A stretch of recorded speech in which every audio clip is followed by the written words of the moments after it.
നമസ്കാരം. മലയാളി വാർത്തയിലേക്ക് സ്വാഗതം. 26 പേരുടെ മരണത്തിന് കാരണമായ പഹൽഗാം ഭീകരാക്രമണത്തെ തുടർന്ന് ഇരു രാജ്യങ്ങളും തമ്മിലുള്ള സംഘർഷം വർദ്ധിച്ചുവരുന്ന സാഹചര്യത്തിൽ US state secretary Marco Rubio ബുധനാഴ്ച വിദേശകാര്യമന്ത്രി എസ് ജയശങ്കറുമായി പാകിസ്ഥാൻ പ്രധാനമന്ത്രി ഷഹബാസ് ഷെരീഫുമായി സംസാരിച്ചിരിക്കുകയാണ്. ഇരു രാജ്യങ്ങളെ നേതാക്കൾ സംഘർഷം ലഘൂകരിക്കാൻ പ്രവർത്തിക്കണമെന്ന് റൂബിയോ ആവശ്യപ്പെട്ടു. പഹൽഗാം ആക്രമണത്തിൽ ജീവൻ നഷ്ടപ്പെട്ടതിൽ റൂബിയോ അഗാധമായ ദുഃഖം പ്രകടിപ്പിക്കുകയും ഇരകൾക്കും അവരുടെ കുടുംബങ്ങൾക്കും അനുശോചനം അറിയിക്കുകയും ചെയ്തുവെന്ന് US സ്റ്റേറ്റ് ഡിപ്പാർട്ട്മെന്റ് വക്താവ് ടാമി ബ്രൂസ് പറഞ്ഞു. ഭീകരതയ്ക്കെതിരായ ആഗോള പോരാട്ടത്തിൽ ഇന്ത്യയുമായി പ്രവർത്തിക്കാനുള്ള USന്റെ പ്രതിബദ്ധത അദ്ദേഹം വീണ്ടും ഉറപ്പിച്ചു. കൂടാതെ പ്രാദേശിക സംഘർഷങ്ങൾ കുറയ്ക്കുന്നതിനും ദക്ഷിണേഷ്യൻ സമാധാനവും സ്ഥിരതയും പ്രോത്സാഹിപ്പിക്കുന്നതിനും ലക്ഷ്യമിട്ടുള്ള സംഭാഷണങ്ങളിൽ ഏർപ്പെടാൻ ഇന്ത്യയെയും പാകിസ്ഥാനെയും റൂബിയോ പ്രോത്സാഹിപ്പിച്ചതായി ബ്രൂസ് പ്രസ്താവനയിൽ പറഞ്ഞു. ആണവായുധങ്ങളുള്ള രണ്ട് അയൽക്കാർക്കിടയിൽ സംഘർഷം രൂക്ഷമാകാനുള്ള സാധ്യത വർദ്ധിച്ചുവരുന്ന സാഹചര്യത്തിൽ ഇന്ത്യ വർധനവ് വരുത്തുന്നതും പ്രകോപനപരമായ പെരുമാറ്റത്തിൽ ഏർപ്പെടുന്നുവെന്ന് സംഭാഷണത്തിനിടയിൽ ഷെരീഫ് ആരോപിച്ചു. എന്തിനാണ് ഇപ്പോൾ ഭയക്കുന്നത് എന്നുള്ളതാണ് ചോദിക്കാനുള്ളത്. ഭീകരതയെ, പ്രത്യേകിച്ച് ഭീകര ഗ്രൂപ്പുകളെ പരാജയപ്പെടുത്താനുള്ള പാകിസ്ഥാന്റെ നിരന്തരമായ ശ്രമങ്ങളിൽ നിന്ന് ശ്രദ്ധ തിരിക്കാൻ മാത്രമേ ഇന്ത്യയുടെ പ്രകോപനങ്ങൾ സഹായിക്കുമെന്നാണ് ഷെരീഫിനെ ഉദ്ധരിച്ച് വാർത്താ ഏജൻസികളായ AFP അടക്കം റിപ്പോർട്ട് ചെയ്യുന്നത്. പഹൽഗാം ആക്രമണത്തിൽ പാകിസ്ഥാനെ ബന്ധിപ്പിക്കാനുള്ള ഇന്ത്യയുടെ ശ്രമങ്ങളെ നിരാകരിച്ച ഷെരീഫ് ഭീകരാക്രമണത്തെക്കുറിച്ച് നിഷ്പക്ഷമായ അന്വേഷണം നടത്തണമെന്ന ഇസ്ലാമാബാദിന്റെ ആവശ്യം ആവർത്തിച്ചു. സംഘർഷം കൂടുതൽ വഷളാക്കുന്ന പ്രകോപനപരമായ പ്രസ്താവനകൾ നടത്തുന്നത് ഒഴിവാക്കാൻ ഇന്ത്യയെ പ്രോത്സാഹിപ്പിക്കണമെന്നും അദ്ദേഹം അമേരിക്കയോട് ആവശ്യപ്പെട്ടിരിക്കുകയാണ്. ജമ്മു കാശ്മീരിലെ സ്ഥിതിഗതികൾ സംബന്ധിച്ച് ഇന്ത്യയുമായി പാകിസ്ഥാനുമായി വാഷിംഗ്ടൺ ഇടപഴകുന്നുണ്ടെന്നും സംഘർഷം ഒഴിവാക്കാൻ ഇരുപക്ഷത്തോടും അഭ്യർത്ഥിച്ചതായും പത്രസമ്മേളനത്തിലടക്കം പറഞ്ഞിട്ടുണ്ട്. ഏതായാലും തൊട്ടു പിന്നാലെയാണ് പല സംഭവ വികാസങ്ങൾ ഉണ്ടായിരിക്കുന്നത്. പാകിസ്ഥാൻ വിമാനങ്ങൾക്കുള്ള വ്യോമപാത ഇന്ത്യ അടച്ചുപൂട്ടിയിരിക്കുകയാണ്. പാകിസ്ഥാൻ രജിസ്റ്റർ ചെയ്ത് പ്രവർത്തിപ്പിക്കുന്നതോ പാട്ടത്തിനെടുത്തതോ ആയ എല്ലാ വിമാനങ്ങൾക്കും വാണിജ്യ സൈനിക വിമാനങ്ങൾക്കും ഉൾപ്പെടെ വ്യോമാതിർത്തി അടച്ചുപൂട്ടുന്നതായി ഇന്ത്യ ഒരു വിമാന സേനയ്ക്കുള്ള അറിയിപ്പ് പുറപ്പെടുവിച്ചിരിക്കുകയാണ്. ഈ നിയന്ത്രണം 2025 ഏപ്രിൽ 30 മുതൽ മെയ് 23 വരെ പ്രാബല്യത്തിൽ വരും. ഇരു രാജ്യങ്ങളും തമ്മിലുള്ള സംഘർഷം വർദ്ധിച്ചു വരുന്ന സാഹചര്യത്തിൽ പ്രതികാര നടപടി ഉണ്ടാകുമെന്ന ഭയം കാരണം ഔദ്യോഗിക നിരോധനത്തിന് മുമ്പ് തന്നെ പാകിസ്ഥാൻ വിമാന കമ്പനികൾ ഇന്ത്യൻ വ്യോമാതിർത്തി ഒഴിവാക്കാൻ തുടങ്ങിയിരുന്നു. തിരിച്ചടിക്കാൻ പ്രധാനമന്ത്രി നരേന്ദ്രമോദി സേനകൾക്ക് നിർദ്ദേശം നൽകിയ സാഹചര്യത്തിൽ പാകിസ്ഥാൻ അമേരിക്കയുടെ സഹായം തേടിയതുള്ള വാർത്തകൾ പുറത്തുവരുന്നതിനിടയിൽ കൂടിയാണ് മാർക്ക് റൂബിയോയുടെ ഇടപെടൽ എന്നതും ശ്രദ്ധേയമാണ്. ഭീകരാക്രമണത്തിന് പിന്നാലെ ഇന്ത്യയും പാകിസ്ഥാനും ലൈൻ ഓഫ് കൺട്രോളിൽ തുടർച്ചയായി വെടിവയ്പ് തുടരുന്നതാണ് സംഘർഷ സാഹചര്യം രൂക്ഷമാക്കിയിരിക്കുന്നത്. പാക് ഇൻഫർമേഷൻ വകുപ്പ് അത്തഉള്ള താരാർ ഇന്ത്യ 36 മണിക്കൂറിനുള്ളിൽ സൈനിക നീക്കം നടത്തുമെന്ന വിവരം ലഭിച്ചതായും കഴിഞ്ഞ ദിവസം അവകാശപ്പെട്ടിരുന്നു. UN ജനറൽ സെക്രട്ടറി അന്റോണിയോ ഗുട്ടറൻസ് കഴിഞ്ഞ ദിവസം ഇരു രാഷ്ട്രങ്ങളിലെയും നേതാക്കളുമായി സംസാരിച്ച് നീതിയും ഉത്തരവാദിത്വവും ഉറപ്പാക്കണമെന്ന് ആവശ്യപ്പെട്ടിരുന്നു.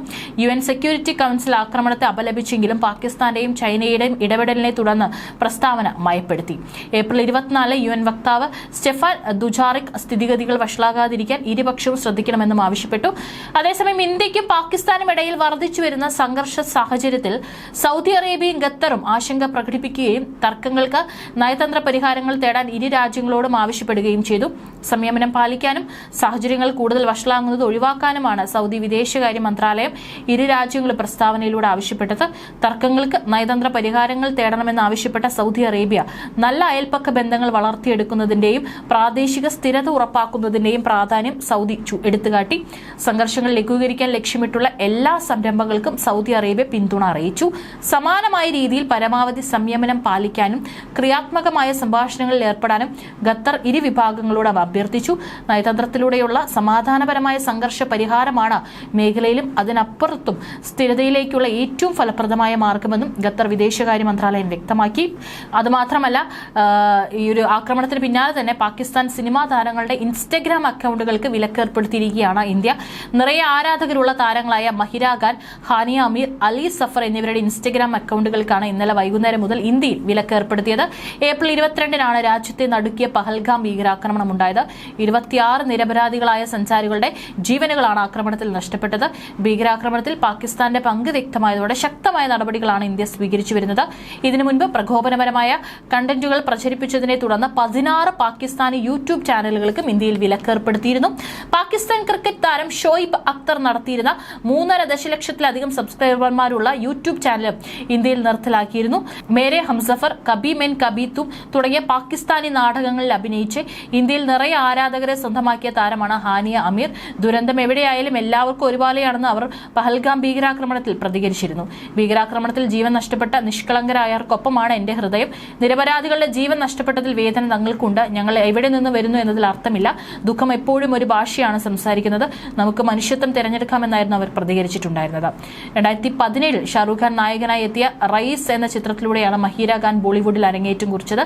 ജമ്മു കാശ്മീരിൽ ഉറിയിൽ ഇന്ത്യൻ സൈനിക താവളത്തിന് നേരെ ആക്രമണം ഉണ്ടായതിനു ശേഷം ഒരു പാകിസ്ഥാൻ താരവും ഇന്ത്യൻ സിനിമയിൽ അഭിനയിച്ചിട്ടില്ല എന്നതും ശ്രദ്ധേയമാണ്. പഹൽഗാം ഭീകരാക്രമണത്തെ തുടർന്ന് പാകിസ്ഥാനുമായുള്ള അതിർത്തിയിൽ നിലനിൽക്കുന്ന സംഘർഷത്തിനിടയിൽ ഇന്ത്യൻ റെയിൽവേ തങ്ങളുടെ പ്രതിരോധപരമായ തയ്യാറെടുപ്പുകൾ സജീവമാക്കിയിരിക്കുകയാണ്. നേരത്തെ പാകിസ്ഥാൻ എയർലൈൻസിനായി വ്യോമാതിർത്തി അടച്ചതിന് പിന്നാലെയാണ് റെയിൽവേയുടെ ഈ സുപ്രധാന നീക്കം. രാജ്യത്തിന്റെ സായുധ സേനയുടെ ലോജിസ്റ്റിക് വിതരണത്തിനും സൈനിക നീക്കങ്ങൾക്കുമായി റെയിൽവേ ലൈനുകൾ തയ്യാറാക്കി നിർത്തുകയാണ് പ്രധാന ലക്ഷ്യം. ഇതിന്റെ ഭാഗമായി പ്രധാന സൈനിക കന്റോൺമെന്റുകളിൽ നിന്നും പ്രതിരോധ ഉൽപാദന കേന്ദ്രങ്ങളിൽ നിന്നും തന്ത്രപ്രധാന സ്ഥലങ്ങളിലേക്ക് അവശ്യ ട്രെയിനുകൾ മാത്രം സർവീസ് നടത്താൻ തീരുമാനിച്ചിട്ടുണ്ട്.